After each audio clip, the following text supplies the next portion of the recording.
To bys měl doma čističku, vole. Tak tohle je on, to je ten oslavenec. No ty vole, když jsi mi poradil, vole. Čím jsem ti poradil teda? No povídej. Všechno to natočím. Říkal jsem, že tvoje přítelkyně má problémy s tím, ne? Ano, má s tím problémy, ano. Má s tím velké problémy, ona prostě je strašně rychle hotová, jo. A ona už pak prostě to nechce. Dalibore, to ty? Co? Ty vole, jaká tam byla skvrna, dívej. Krásná, že? A furt tam přistává, ale už tam teda není. To je mazec. Z toho blesku. Dobře jsi to vyfotil. Peťo. To ty Jerido. Peťo?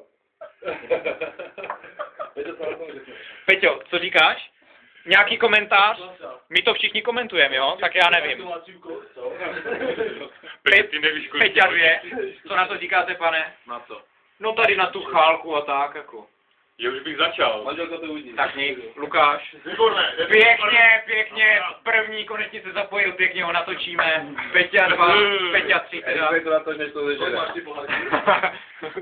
Takže já to natáčím tady. Tak už pojďme, no. Tak toto je Vašek. To je ten odpadlík. Já bych to zabavil. To je ten odpadlík. Teď mě to pěkně zabavil, to je v piči, no. Tak už si nedám. Pokračuj. Dobře, a tady je Karel. Karel, myslím si, že to dostuduje úspěšně, ale no comment prostě. Vítě určitě něco pěkného řekne. Vítě je takový řečník, myslím si, že to je řečnický typ, že jo. Nějaké prohlášení pro dnešek? Nebo prohlášení o minulém prohlášení? Pojď se zajezd, vole. Zajezd, jo. Už je to, já teď natočím teda. Chtěl nějakou uvidíte. Já jsem chtěl nějaké prohlášení, ale já to natočím sám takhle. Já si myslím, že tady to jídlo je úplně perfektní, protože ta cesta byla úplně úžasná, protože jsme tady bloudili jako jenom 40 minut. Cesta smyslu života. Myslím si, že kdybychom potkali více lidí, tak je to perfektní, ale jinak, pokud se bavíme o cestě životem, tak ta je šťavnatá. Nahoru, tak jo. To ne, to já tam... To totiž vidí, tak to je problém. To hledali 40 minut, nebo minimálně. Tak jste lepší jak já jsem to hledal jenom půl hodiny. Ale to je vlastně... To není nic doloučit se si ty, jako. My jsme tady už prostě po 6. po 7. a jako... Ale to bylo kvůli Víťovi. Pokaždé jsem to viděl, jak jsem to hledal. Zkusíme to, no. Prvé jsem to trefil skoro dobře. To jsem měl jenom podle... Ty jo, krásně, ale to nepliklo tak, jak tam. Ty máš lepší blesk, ty máš kvalitnější. No, jasně. A tohle je Milas, to je takový ten loser. Prostě jako loser of mega. Proto se vlastně schováváš.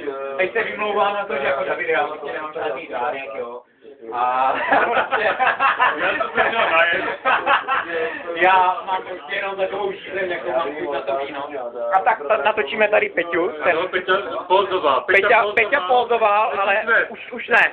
On jakmile ví, že ho někdo zabírá, tak on prostě okamžitě přestane, jo.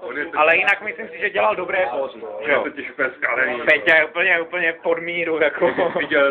Peťo, jsi tak moc podhulený, že už nemůžeš ani mluvit.